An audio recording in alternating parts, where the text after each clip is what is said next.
Bonjour à tous, alors je suis ici avec Dominique des Eaux de la Mule. Bonjour Dominique. Bonjour Patrick, bonjour tout le monde. Alors Dominique, c'est le début de la saison, tu as du choix ici. C'est le début de la saison effectivement, même si la météo pour le moment n'est pas très clémente. Et je pense avoir un peu de choix quand même, oui. Bon, il y a plus qu'un peu de choix, hein, rassurez-vous, il y a de quoi faire ici, il n'y a pas de souci. Alors bon, tu as pas mal de Tosaï ici, on va montrer quelques petits exemples, mais aussi encore pas mal de pièces en Isaï. Donc cette année, on a rentré à peu près 2700 pièces ici en février de Tosaï et un petit 200 pièces de Nisai. Donc il y a de quoi faire. Il y a de quoi faire, effectivement. Pas mal de variétés aussi. On a essayé de varier justement pour les clients, d'avoir un choix le plus large possible, aussi bien en Nisai qu'en Tosaï. Et il y a 2-3 variétés un peu plus spéciales, plus spécifiques, qu'on a quand même eu cette année-ci. Et je pense qu'il y a de beaux petits spécimens.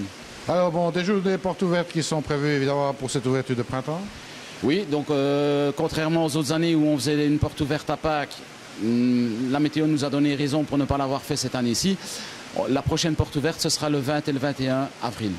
20 et 21 avril, les Eaux de la Mule, près de Warem, pas difficile à trouver, hein. Bettencourt, rue Mulhoff. 54C. Et voilà, et tout se trouve sur le site, hein. Il suffit de regarder dans les boutons les Eaux de la Mule et vous retrouvez toutes les références, l'adresse, etc., le numéro de téléphone. N'hésitez pas à téléphoner si vous avez quelques questions que ce soit par rapport à ce qu'on va vous montrer aujourd'hui ou pour autre chose, bien sûr. Sans problème, par mail ou coup de téléphone ou une visite, c'est encore plus chaleureux. Site internet? Site internet, effectivement, www.leseauxdelamule.be. Tout simple à retenir. Alors on commence par le premier petit vol ici, Dominique, avec des poissons qui sont appréciés par pas mal de monde, même si ça ne fait pas partie des canons, je vais dire, du monde du koi, mais qu'on aime bien avoir dans un bassin, c'est les petits voilés. Je pense qu'effectivement, pour les Japonais, les voilés n'ont pas spécialement de valeur. Les Européens aiment vraiment bien. Je trouve que un ou deux voilés dans un étang, ça met pas mal de vie parce que quand on a des nageoires, surtout chez Souda ici, donc c'est l'éleveur, les nageoires sont vraiment énormes. Et donc ça permet d'avoir un poisson qui nous semble, en tout cas à nous Européens, majestueux. C'est ça, différentes variétés bien sûr. C'était l'avantage du mix en fait chez lui, c'est qu'il présentait en fait un mix avec presque toutes les variétés. Donc il y a du Doitsu voilé, il y a du Wagoi, et alors dans le Wagoi, ben, on a du Gosanke, de l'unicolore, du Yutsuri, du Shiro, il y a vraiment toutes les variétés. C'est ça, il y a de quoi se faire plaisir, d'autant plus que ce ne sont pas des poissons extrêmement onéreux. Non, donc la présentation, en fait, je l'ai commencé graduellement, donc au niveau des prix. Ça, on est dans les prix de départ, si ma mémoire ne me fait pas défaut, 22 €. Bon, 22 €, il n'y a pas de quoi se casser un orteil. Non, et je pense que si on regarde bien dans le Gosanke, il y a 2-3 Sanke et Showa qui, pour moi, peuvent encore devenir pas mal du tout. Absolument, bon, c'est des poissons qui ne demandent plus qu'à grandir. Effectivement, oui. Ben voilà, bon, ben restez avec nous parce que nous, ce n'est que le départ, hein. On va continuer, Dominique. On va continuer avec du Sanke. Donc ici, c'est du Gosanke qui vient de chez Marudo. Il y a plusieurs variétés en Gosanke, hein, donc il y a plusieurs éleveurs. Ici, j'ai pris vraiment ce qui va être le plus cher à la vente et ce que je trouve qui est vraiment en top qualité. Donc il y a 2 Sanke, 2 Kohaku et un Tancho Sanke. Voilà. Encore des poissons qui sont très très colorés. Hein. Très colorés. Quand on regarde le Sanke ici au milieu avec le Nidan, donc avec les 2 taches rouges, il y a du noir qui doit sortir dedans, il n'y a pas trop de taches secondaires, donc c'est pas mal pour le futur. Je pense que c'est un poisson qui doit bien vieillir. Même chose pour le Tancho Sanke, il y a encore un peu de noir qui doit venir. Quand on regarde les Kohaku, ben les taches sont bien délimitées. Franchement, c'est de la belle qualité pour des Tosaï. Absolument, le blanc est tout à fait lumineux. Très blanc, très rouge. Ça demande encore à vieillir, hein. Le cartilage est encore un peu jauni, mais bon, c'est Tosaï, donc ça doit encore venir, hein. Il y a du travail derrière. Bonne nourriture. Bien entendu, un peu de spiruline et une nourriture protéinée, vitaminée. Et je pense que l'évolution doit se faire normalement. C'est ça, tu conseilles quoi toi ici dans ton magasin comme nourriture? Au départ, on était Foricari. Et puis avec le temps, j'ai une nourriture qui est Kamakura, que je trouve qui est vraiment excellente. La Saki Ikari, bien entendu. Et malgré tout, beaucoup de clients me donnent un retour vraiment intéressant sur la nourriture Serra.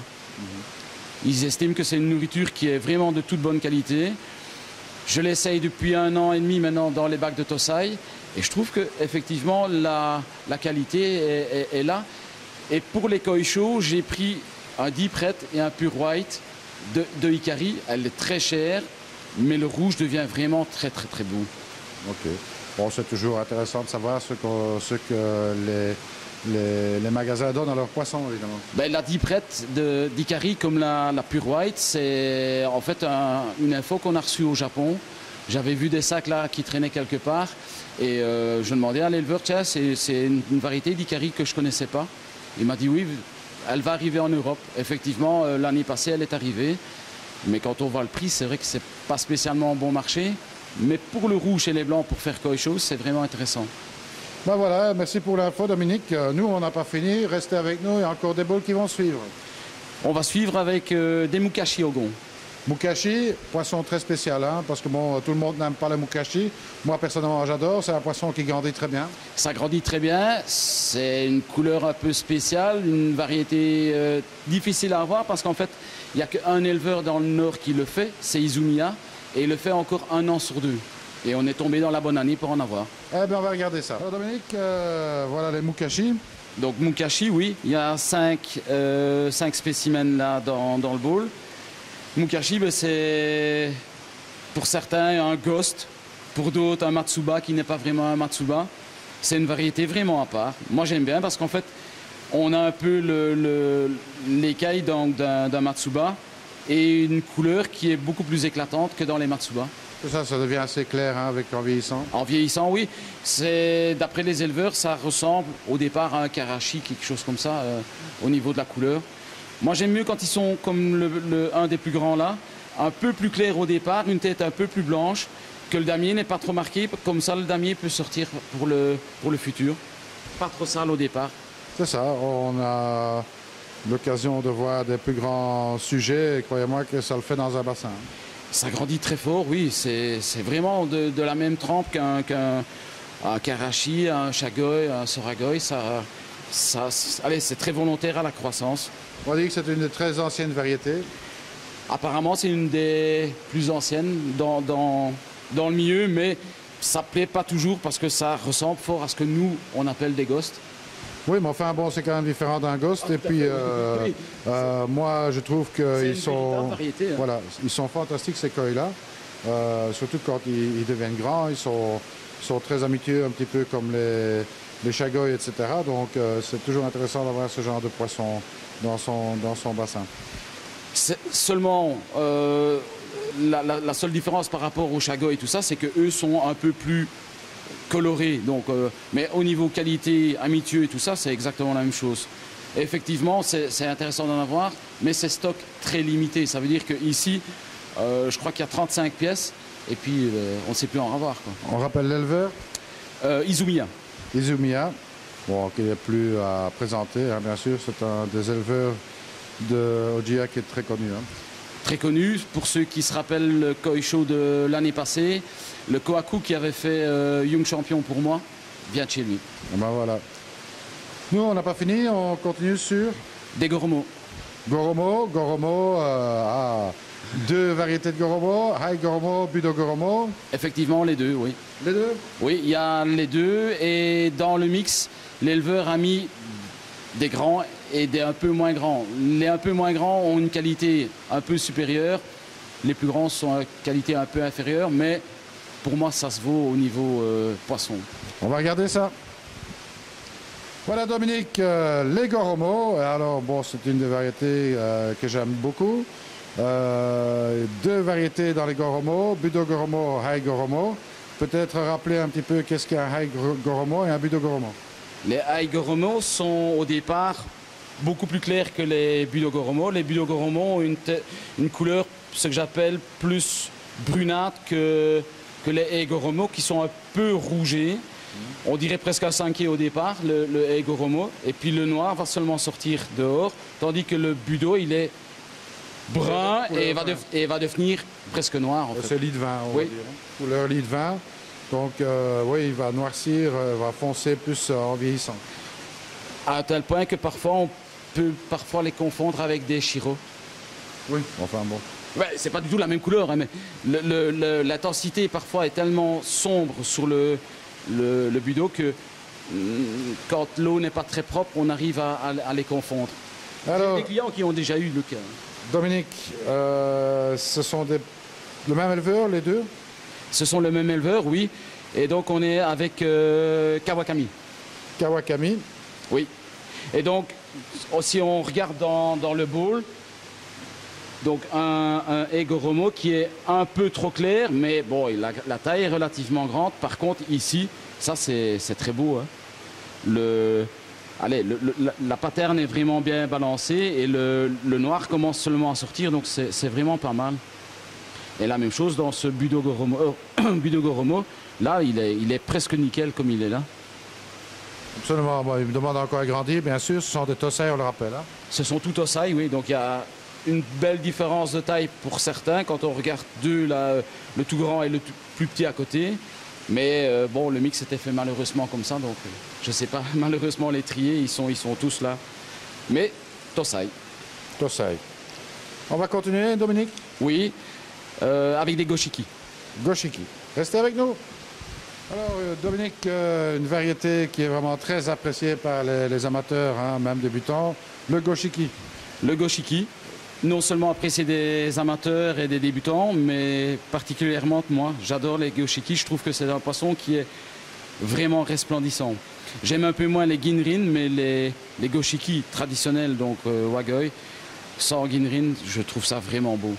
Alors ici, tu as fait une petite sélection de Goshiki. De quel éleveur? De chez Hiroi Kunyasu. Hiroi, bien sûr, qu'on ne présente plus non plus, un des grands noms. Ah, dans le Nord, c'est un des spécialistes Goshiki. C'est quasi un des seuls qui fait les plus beaux Goshiki là-bas dans le Nord. C'est vrai que dans le Nord, il faut rappeler que bon, les éleveurs sont relativement spécialisés, hein, généralement. En règle générale, oui, ils n'ont pas tous leur variété bien spécifique, mais presque tous, oui. D'accord. Alors bon, rien de spécial à dire sur ces petits Goshiki ici? Ben, celui qui peut choisir un Goshiki doit le faire en regardant, comme dans le bac ici, un poisson qui est comme celui-ci, pas trop sale au niveau du rouge, donc pas trop avoir de particules noires dedans, parce que petit comme ça, plus il y a déjà des taches noires qui apparaissent, plus sale le poisson sera quand il sera grand. Donc essayez de le prendre le plus clair possible en Tosai, quoi. C'est le seul conseil que je peux vraiment donner. Bon, il n'y a pas de nourriture particulière, hein, pour les Goshiki? Non, laissez faire le temps. Laissez faire le temps. Bon, ce sont des poissons pas encore trop chers. Je pense, si ma mémoire de nouveau ne me fait pas défaut, 75 €. 75 €, bon. Mais tu on est dans une variété bien spécifique, Ouais. et j'ai demandé en fait une qualité un peu supérieure au standard. Donc si on veut avoir une petite chance qu'ils ne deviennent pas trop sales pour le futur, c'est le prix qu'il faut mettre malheureusement. Ouais. C'est ça. Bon, 75 €, 75 € pour la France, parce qu'il y a aussi des Français qui viennent chez toi.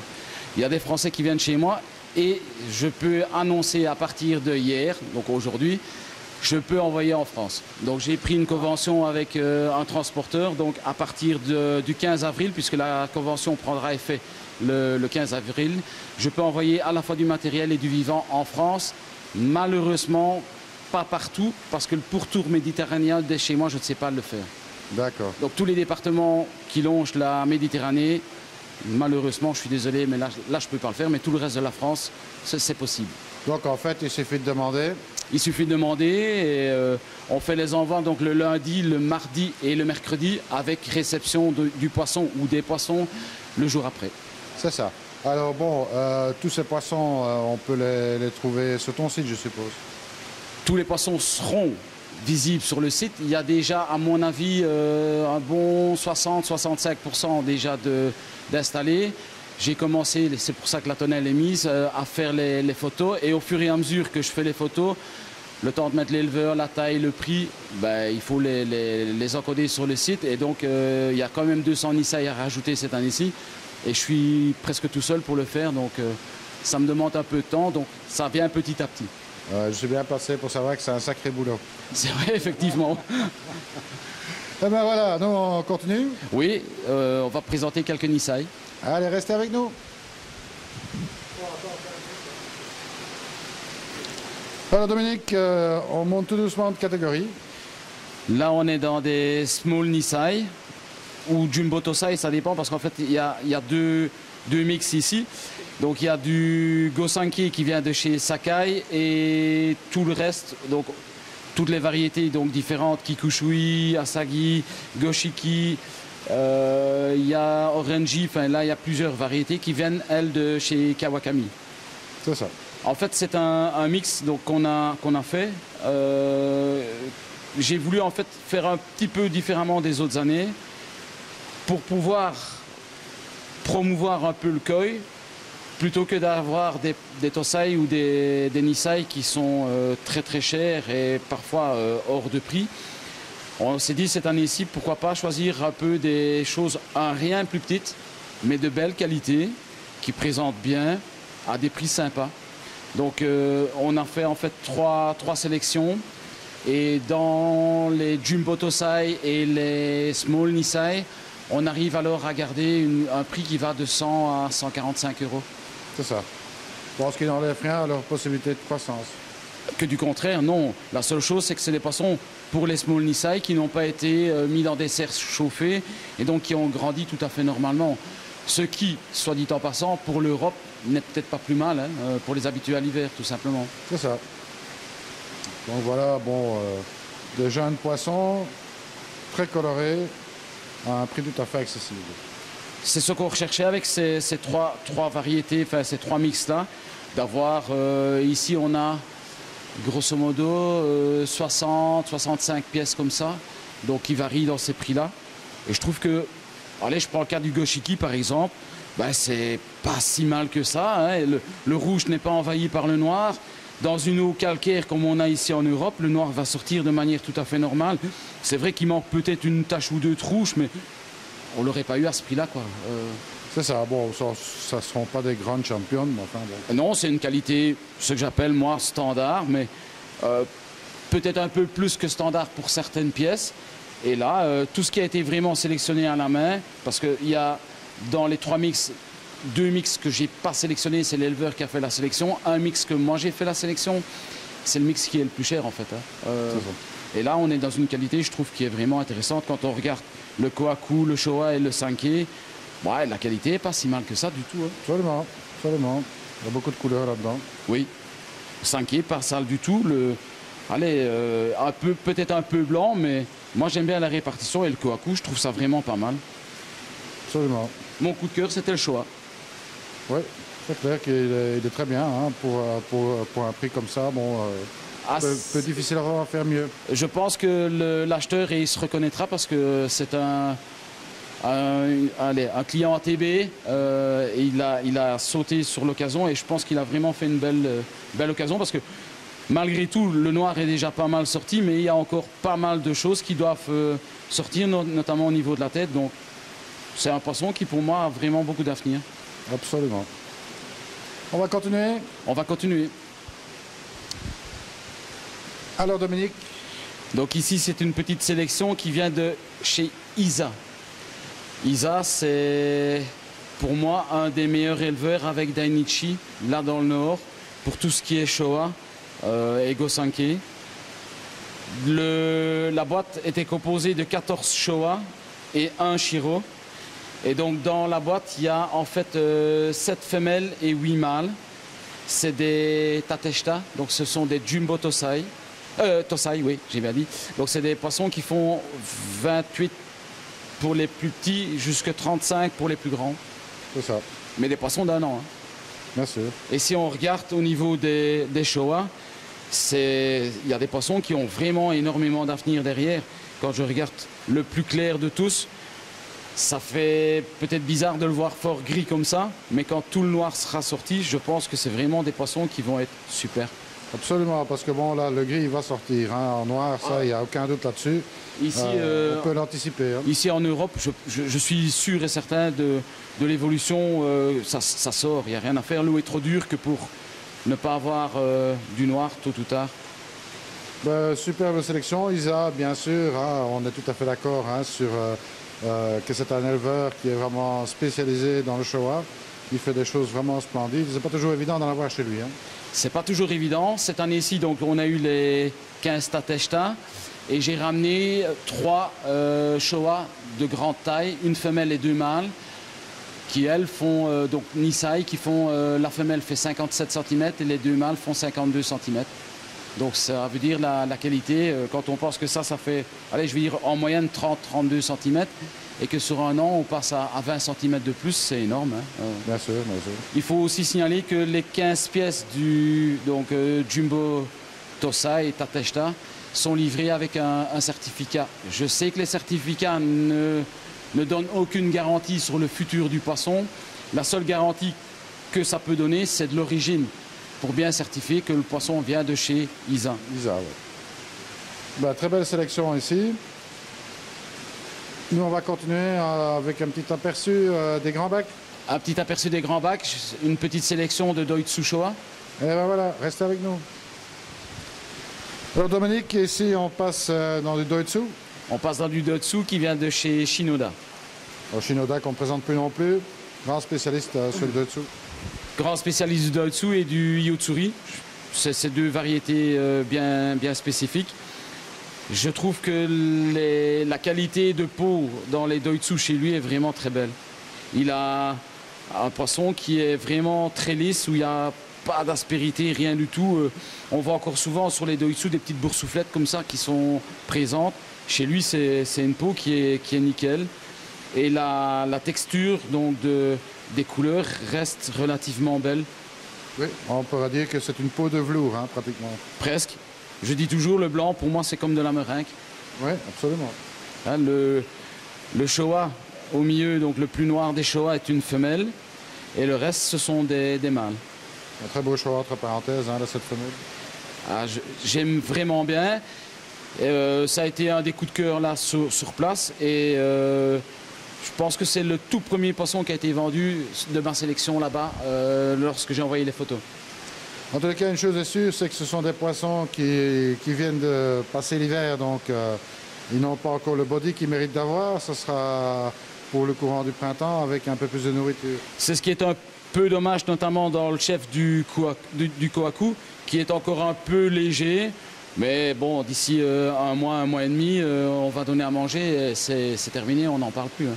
Je donne pas encore de trop maintenant parce que la quarantaine n'est pas encore tout à fait finie. Donc ils sont encore, entre guillemets, rassasiés. Mais d'ici un petit mois, un mois et demi, c'est terminé, il n'y paraît plus. Hein. C'est clair. Alors, on rappelle peut-être les portes ouvertes. Portes ouvertes, donc 20 et 21 avril. 20-21 avril, il y a de quoi faire ici, il y a plein de choses à voir. Superbe jardin de démonstration, si on peut encore appeler ça, parce que c'est un jardin privé aussi. Ben, au départ, c'était effectivement un jardin privé de ma maman et de mon beau-père. Et on en a fait notre magasin. Donc j'espère que effectivement, ben, les gens apprécient l'entretien et la décoration qu'on en a fait. Il y a encore beaucoup de boulot à faire parce que cette année-ci, on a décidé d'essayer en tout cas de replanter un maximum de fleurs pour avoir un peu plus de couleurs que les autres années. Mais la météo ne nous garde pas pour le moment, donc on n'a pas encore su faire grand-chose. Mise en situation de quelques cascades différentes ici aussi. Effectivement, donc derrière la serre, il y a un bassin qui fait 35 mètres cubes avec 3 belles cascades. Chaque personne ici du magasin a fait sa propre cascade, ma maman, moi et Jean-Claude. On a fait notre modèle pour donner des idées et puis il y a encore le reste du jardin qui peut donner quelques petites idées. Alors en termes de déco, etc., bon là il y a vraiment un choix absolument hallucinant chez toi. On essaie de faire ce possible. À un point où je suis en contact avec un Chinois qui vit ici en Belgique, qui retourne régulièrement ici en Chine et au mois de mai, tout début mai, il retourne donc chercher du matériel là-bas et il va me faire un conteneur avec des pièces. Alors, bien entendu, un bassin sans technique, ce n'est pas un bassin. En définitive, il faut toujours au moins une pompe pour faire circuler l'eau. Il y a tout ce qu'il faut en termes de pompe, bien sûr, mais de filtration et tout ce qu'on veut. Pompe, filtre, lampe UV, pompe à Accessoires. air, accessoires, tout ce qui est matériel de création, on peut le trouver chez moi, comme je pense, partout dans les bonnes jardineries aquatiques. Alors, pour ceux qui ne sont jamais venus ici aux Eaux de la Mule, un accueil tout à fait exceptionnel parce que, bon, ça, il faut le dire, et je crois qu'il n'y a jamais personne qui a pu contester ça. L'accueil ici, c'est quelque chose, c'est une institution, on va dire. J'espère que les clients le ressentent de cette manière, en tout cas. En tous les cas, c'est tous les échos que moi j'en ai. Toujours un accueil très chaleureux ici. Croyez-moi, si vous avez l'occasion de passer ici, vous ne regretterez pas le déplacement, je vous l'assure. Et puis, bon, il y a de très belles choses à voir. On n'a vu qu'une toute petite partie de ce qu'il y avait dans Tébaquin. Je pense, je dis, cette année-ci, j'ai importé à peu près 200 pièces. Il me restait 30-40 pièces de l'année passée, donc on n'est pas en Isaïe, hein. Oui, en Isaïe. Et j'ai une petite quinzaine de pièces Sensai et Yonsai. Et en Tosai, évidemment, là. Là, on n'en parle pas. Il y a 2700 pièces qui sont rentrées, plus le reste de l'année passée. On doit tourner vers les 3200 pièces. Donc, si vous ne trouvez pas votre bonheur dans 3200 pièces, bon, voilà. Je sais plus ce qu'il faut dire. La qualité y est, vous avez vu dans la vidéo, mais n'oubliez jamais que une vidéo, ça reste une vidéo, et c'est toujours beaucoup plus intéressant de le venir voir sur place. Bon, la grande nouvelle, on retiendra, et je le rappelle, c'est le fait que tu peux expédier des poissons maintenant pratiquement partout en France, on va dire. Oui, à part, je dis, une petite quinzaine de départements vraiment contournant la Méditerranée, tout le reste, c'est livrable. Eh bien voilà, je te remercie Dominique. Et puis, comme je dis toujours, surtout, ne soyez pas sages. À très bientôt.